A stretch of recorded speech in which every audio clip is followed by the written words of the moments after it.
Bonjour, aujourd'hui nous allons à la rencontre des artisans de l'entreprise TERH qui interviennent sur le chantier de restauration du château d'Harcourt.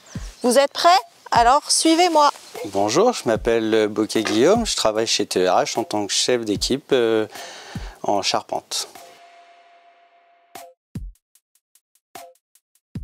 Donc j'ai commencé par passer un CAP en charpente et puis par la suite un BEP charpente et pour finir avec tout ça quoi.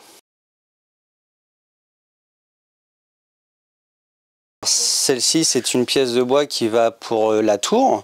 C'est une panne, c'est pour soutenir les chevrons, pour éviter qu'ils fassent trop de flancs. On le travaille, on prend des pièces qui sont beaucoup plus grosses. Et après, on vient les travailler à ce qu'on puisse donner ces parties courbées, cintrées, de manière à ce qu'on voie le moins possible, qu'on est sur des pièces neuves et que ça reste plus dans l'ensemble du château, de la charpente.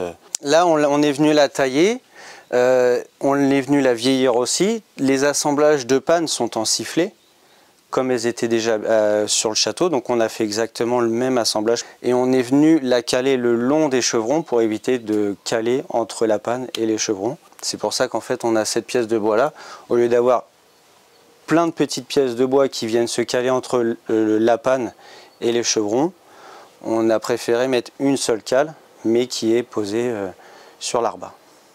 Celle-ci a été rajoutée à une certaine époque, vous dire quand, je sais pas.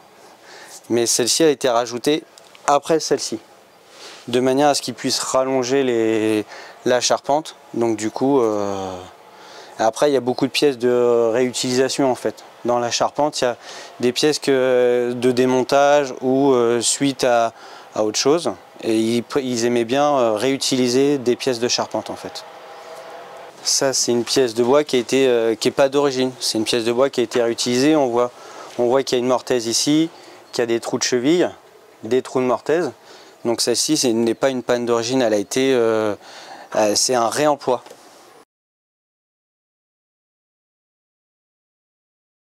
Ça c'est du chêne qui est du chêne ressuyé. Pour éviter qu'on ait du chêne vert, on a préféré avoir du chêne ressuyé qui vient des forêts normandes, qui a déjà quelques années de séchage, mais à ventilation par air, pas du tout en séchoir.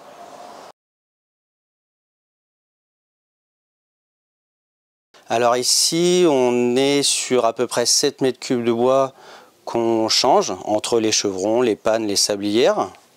Et après, on aura effectivement l'autre côté où il y aura peut-être, voire la même chose en quantité de bois à changer.